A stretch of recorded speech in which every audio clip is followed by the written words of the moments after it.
Alexandre Morin-Villouellette rêve d'un monde meilleur. Et pour cela, il remet en question les conventions. Hier, le journal Le Devoir a sorti un dossier dans lequel il s'intéressait au mouvement d'influenceurs, de mouvements qu'on pourrait qualifier masculins ou masculinistes, qui tentent de prêcher, prôner un modèle pour guider les jeunes hommes qui seraient en quête d'identité, en quête de sens. Mouvement qui est très présent, entre autres, aux États-Unis. Ailleurs, on a vu les Andrew Tate, Jordan Peterson de ce monde. Mais il y en a au Québec aussi, de ces influenceurs qui prônent un peu cette vision-là. Un de ceux qui était interviewé ou qui était l'objet de ce dossier-là, c'est Julien Bournival, qui est entrepreneur, animateur du podcast Growing the Pack aussi, qui n'était pas exactement satisfait de tous les propos qui ont été repris là-dedans, puis avec qui on a le plaisir de discuter aujourd'hui. Monsieur Bournival, bonjour. Monsieur Moranville. Vous étiez pas extrêmement content qu'on reprenne juste certaines parties de vos propos dans l'article du Devoir hier? Non, mais avant de commencer, je suis juste curieux, j'ai une petite question pour toi, ça a l'air niaiseux, mais ça fait depuis quelle heure, toi, un matin, que t'es debout à placoter avec du monde de même? On commence l'émission, nous, à 7h. Évidemment, je suis debout plus tôt que ça, mais c'est sûr que c'est une émission matinale. Il faut se lever tôt pour se poser des questions. Puis j'étais très curieux. Ouais. Je suis d'accord avec toi parce que de toute façon, moi, je suis debout très tôt. C'est juste hier, dans le fond, je pense que ton collègue, il m'a approché. Puis au début, je pense que j'étais supposé être sur le show de Jean-François Barry, je pense, un ancien humoriste qui s'est recyclé en animateur de radio. Je pense qu'il y avait un show dans le temps, c'était genre deux gars, une fille, quelque chose dans le genre. Bref, je sais pas ça. J'ai pas sur son show. Puis finalement, c'était la dernière minute pour moi parce que j'étais loadé de meeting hier. Puis là, il m'a proposé d'être sur ton show un matin à 7h. Puis c'est pas que je t'aime pas, c'est pas que je suis pas matinal, je suis debout depuis 4h le matin, mais d'habitude, moi, le matin, c'est le temps que je prends pour moi, pour lire, pour méditer. C'est du temps que je passe avec moi-même. Pour ma santé mentale, j'essaie de parler avec personne avant 9h du matin. On s'en va avec ça, M. Bournival? Ce matin, je suis avec toi à 8h, puis je suis vraiment content d'être avec toi à 8h. Je te trouvais juste vaillant et matinal et probablement très caféiné pour être...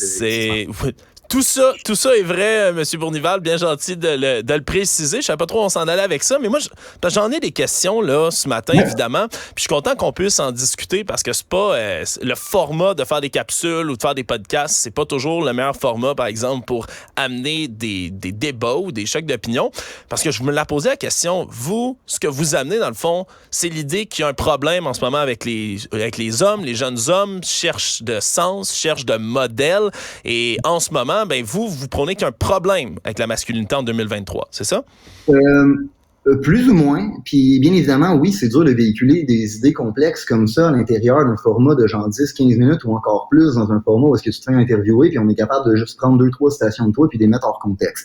Moi, la base, puis dans le fond, ton collègue, quand il est venu m'écrire en ligne, la question de base qu'il me posait, c'était pourquoi il y a un courant de jeunes hommes qui cherchent des modèles masculins. OK?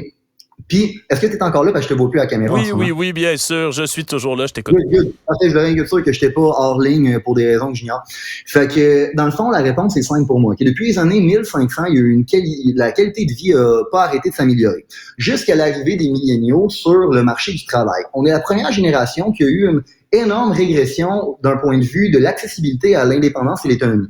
Ce que je veux dire, c'est que il y a une population grandissante de jeunes hommes de 30 ans, t'en fais peut-être partie ou t'as des amis qui en font peut-être partie, qui malheureusement vivent encore chez leurs parents. Fait que là, ce que ça fait, c'est que ça fait une génération de milléniaux qui se rendent compte que ce qu'on leur a peint comme vérité ou comme société ou le chemin qui a été tracé pour eux pour réussir, ben ils se rendent compte que ça fonctionne plus, puis ça fonctionne pas. Fait qu'on cherche une alternative, puis qu'est-ce qu'on fait à partir de ce moment-là? Les gens qui sont intelligents, ils regardent des personnes qui ont le style de vie qu'ils aimeraient avoir, puis ils décident de s'en inspirer. Pour moi, OK?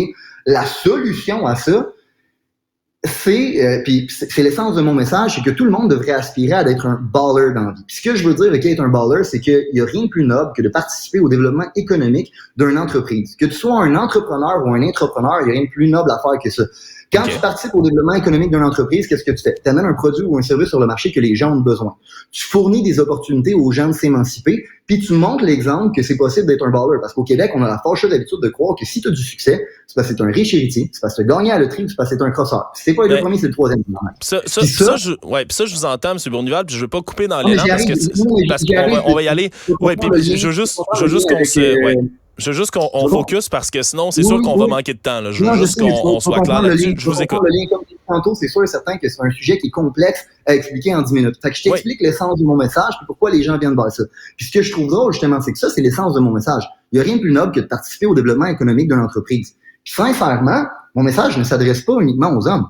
Ça s'adresse à tout le monde. Je trouve ça ridicule que le Devoir a essayé de me peinturer comme un misogyne qui a peur de l'émancipation de la femme et qui a peur aussi des femmes sur le marché du travail et de la montée du mouvement féministe. Genre, sincèrement, dans mon entreprise, ma première succursale que j'ai ouverte, elle a été ouverte par une fille. C'est elle qui amène le plus gros volume d'affaires de toutes mes succursales. Ma directrice du marketing international, c'est une femme. Parmi les postes les plus importants dans mon entreprise, il y en a une grande partie qui est occupée par des femmes. Ma femme à moi, back then. Quand on a parti notre entreprise, on l'a parti ensemble. Puis, à un moment donné, on amenait les conflits du travail à la maison, les conflits de la maison au travail, puis on a décidé de séparer ça. Puis pour moi, avec elle, ça a toujours été très, très clair. Puis tu vas voir où est-ce que j'arrive, tu vas comprendre le lien de tout ça. C'est que quand on a décidé de séparer ça, pour moi, ça a toujours été clair. OK? Peu importe qu'est-ce que tu vas faire, je vais te supporter. Tu veux être une courtier immobilier, je te supporte. Tu veux faire des flips, je te supporte. Tu veux être une femme à la maison, je te supporte. Puis je trouve ça drôle parce qu'il y a plein de monde, dans le fond, qui pense que ma femme, c'est une pauvre femme oppressée qui a aucun talent. Ma femme, quand c'était une carriériste, elle ramenait plusieurs centaines de milliers de dollars à la maison. Quand elle a fait le flip, on a créé plus d'un demi-million à peu près en valeur, en équité sur la maison qu'on a. Fait que c'était une carriériste. Elle a pris le choix. J'explique j'y arrive. Dans le fond, elle a pris le choix d'être une femme à la maison pour la raison suivante. OK? Elle est, pour elle, le travail le plus significatif qu'elle peut faire, c'est s'occuper de sa maison et s'occuper de son enfant. Puis j'ai vu ma femme être une carriériste, puis je l'ai vue être une femme à la maison, puis elle a jamais été autant heureuse que de s'occuper de son enfant. Puis moi, je le vois en ce moment, parce que dans mes DM, j'en reçois beaucoup, il y a une population grandissante de femmes qui seraient très, très, très heureuses de trouver un pourvoyeur qui voudrait leur fournir un toit, puis qu'eux, ils pourraient fournir une maison et s'occuper du travail le plus significatif qui existe, qui est élever la prochaine génération, qui est, by the way, un travail que la femme est mieux habilitée que l'homme à faire, puis qui est un travail qui les rend encore plus accomplis. Attendez un peu, là, c'est là qu'on peut discuter, ça peut être intéressant.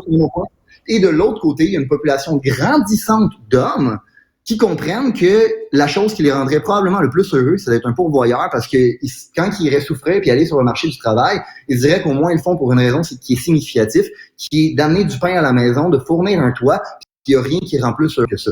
Puis ça, il y a une population grandissante d'hommes qui pensent ça, et une population grandissante de femmes qui pensent que je viens de dire. Oui, là, après ça, puis je pense que ce modèle-là, plus traditionnel, il est pas nécessairement mauvais. Le problème, c'est peut-être juste de l'enseigner comme étant le moyen du bonheur, la solution, la clé, parce que c'est pas nécessairement ce qui convient à tous. On s'entend ensemble. C'est pas le moyen du bonheur. Comme j'ai dit tantôt, j'ai des postes hyper puissants dans mon entreprise qui sont occupés par des femmes. Bien évidemment, il y a des nuances. Genre, il y a des degrés de masculinité et des degrés de féminité. Je suis peut-être plus masculin que toi tu l'es, comme il y a peut-être des femmes qui sont plus féminines que d'autres femmes le sont. Monsieur Bournival? Il faut qu'il y ait des nuances à l'intérieur de la société. Puis à travers ces nuances-là, on cherche notre place. Mais une chose qui est sûre, okay? Monsieur Bournival, je veux juste prendre le temps de poser quelques questions aussi au travers de tout ça. Je laisse beaucoup vous expliquer, puis ça me fait plaisir, mais j'ai quand même moi, quelques questions, puis qui se reprennent aussi autour de ça. Parce qu'il y en a, vous en avez beaucoup du matériel, puis vous publiez toutes sortes de choses et tout. Puis ce message-là, comme je vous dis, je le comprends. Puis il y a des gens qui vont être très heureux dans un modèle plus traditionnel. Il y a des gens pour qui ça fonctionne pas. Puis je vous entends le dire, vous trouvez pas qu'il y a un problème avec qu'une femme soit carriériste et tout. Ça, le point est fait. Le point est fait autour de ça. Ça, j'ai pas de problème. Par contre, ce qui peut se prendre, puisque je comprends que le Devoir est fait, puis là, on va pouvoir en discuter plus ensemble, c'est qu'il y a certains, par exemple, titres de vos vidéos ou qui ont des sujets que vous allez aborder qui, là, peuvent écorcher les oreilles de quelqu'un. Moi, je m'excuse, je vois une vidéo qui s'intitule, t'es soit inutile, soit t'es dangereux. En quoi être dangereux, c'est une valeur qu'on va inculquer aux jeunes hommes en 2023. Ben, évidemment, pour être capable de comprendre ça, il faudrait qu'on écoute le format du vidéo complet où est-ce que j'amène les gens à travers un cheminement intellectuel qui amène à un point. Je me rappelle même pas exactement c'était quoi ça. Mais une chose est sûre, c'est que ce que je partage, moi, c'est les leçons qui m'ont permis à moi d'avoir du succès. Puis il y a plein de gens qui s'identifient à ça. Puis comme j'ai dit tantôt, il y a des nuances à l'intérieur de tout ça. Être dangereux d'un point de vue économique, être dangereux d'un point de vue... C'est Sénéca qui disait à l'époque que, dans le fond, tu veux entraîner ton corps pour qu'il devienne obéissant à ton cerveau. Fait que d'être capable d'avoir une certaine physicalité, Oui. C'est important et c'est nécessaire. Puis, mais d'être dangereux, moi, c'est le terme sur lequel j'accroche. Est-ce que tu as écouté le podcast au complet?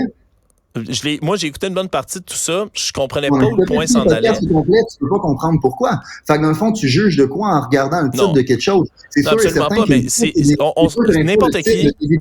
On s'entend que le titre de tes épisodes, c'est des clickbait. Le but, c'est d'attirer une audience. Et les vôtres, c'est du clickbait. On reconnaît qu'il y a beaucoup de titres qui sont. On reconnaît qu'il y a beaucoup de titres dans ce cas-là qui sont du clickbait. C'est ça la même chose. C'est pour ça que j'essaie de t'expliquer l'essence de mon message à l'intérieur de 15 minutes parce que c'est le seul temps que vous m'avez accordé. Moi, comme j'ai dit tantôt, là, il y a des nuances à travers tout ça. OK? Moi, ce que je pense, c'est la chose suivante. Un couple, c'est une organisation. OK? Tout comme, dans le fond, une business, c'est une organisation, puis une société, c'est une organisation. Aussitôt qu'on est plus qu'un, ben, dans le fond, ça devient une organisation. Puis les mêmes règles qui régissent une entreprise, un couple ou une société, c'est toute la même chose. Ça prend 3 éléments fondamentaux. Une vision commune de où est-ce qu'on s'en va, un code de valeur, donc un code de conduite, comment on va agir ensemble, puis une division des tâches à l'intérieur de l'organisation.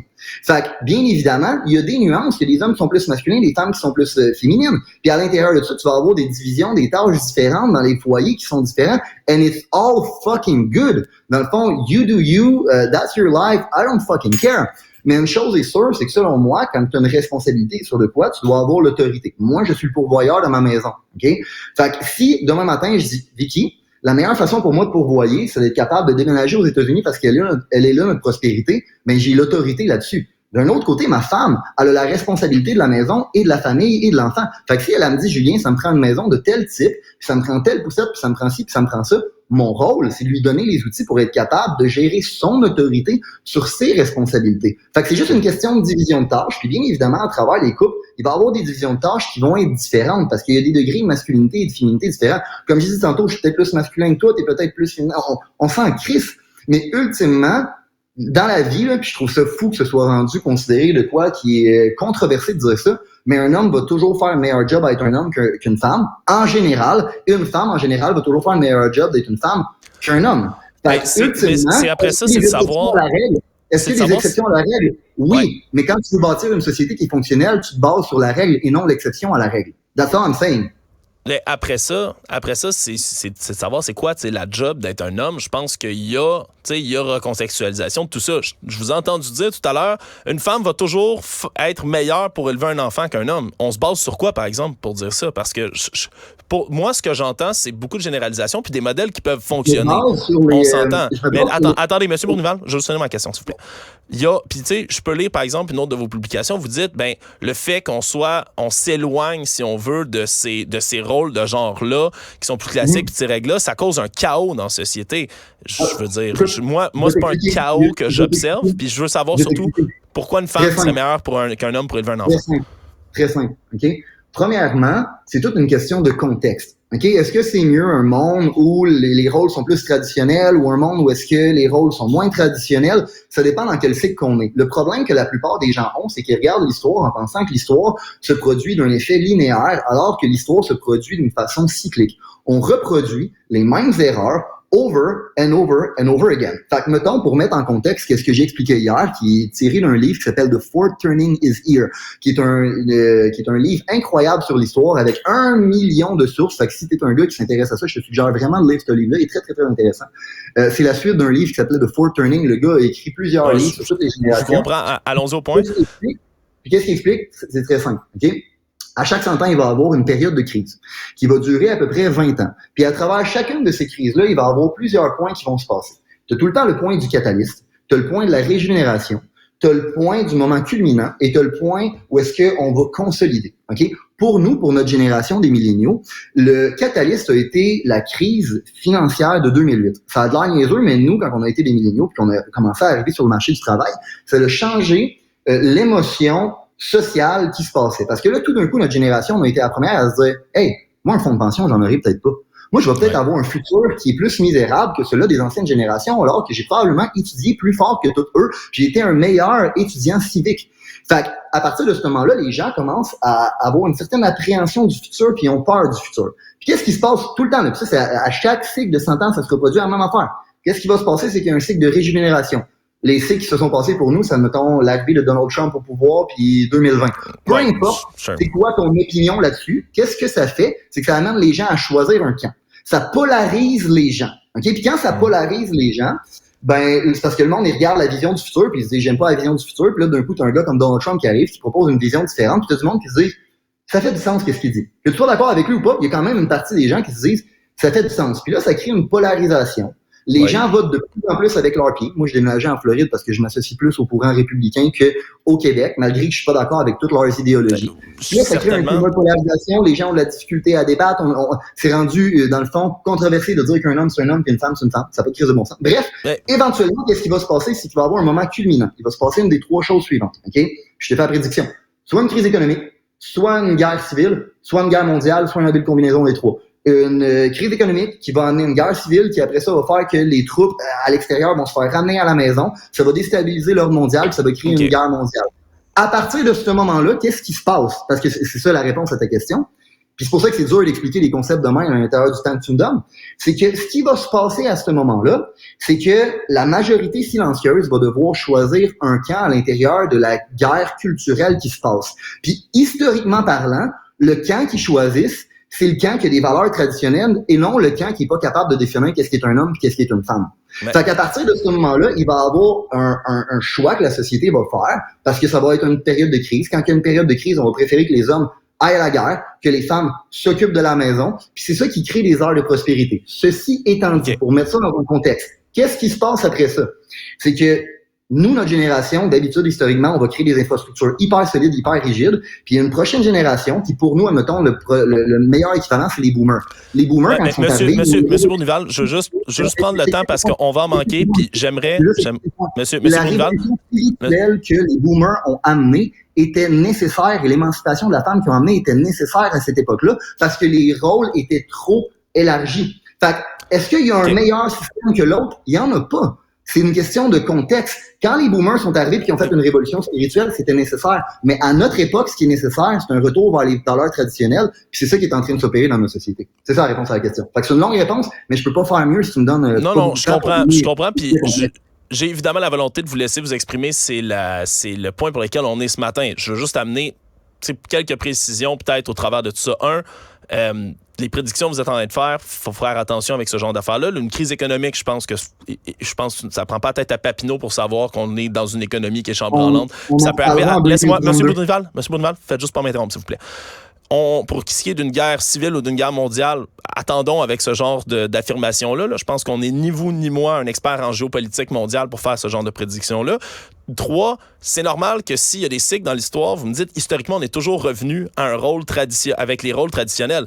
Ben, c'est peut-être parce que avant 1970 et en remontant dans l'histoire, les femmes ont juste jamais eu le choix aussi. Ça, tu sais, je veux dire, je veux bien que l'histoire soit cyclique, puis je veux bien qu'on dise, mais historiquement, on est revenu au rôle traditionnel. Il y avait rien d'autre. Je veux dire, je comprends que c'est une affirmation qui est historique, mais elle est évidente parce que les femmes n'ont jamais eu ce choix-là. Je veux dire, c'est bien beau de se dire historiquement ça a fonctionné, mais il n'y avait que cette option-là.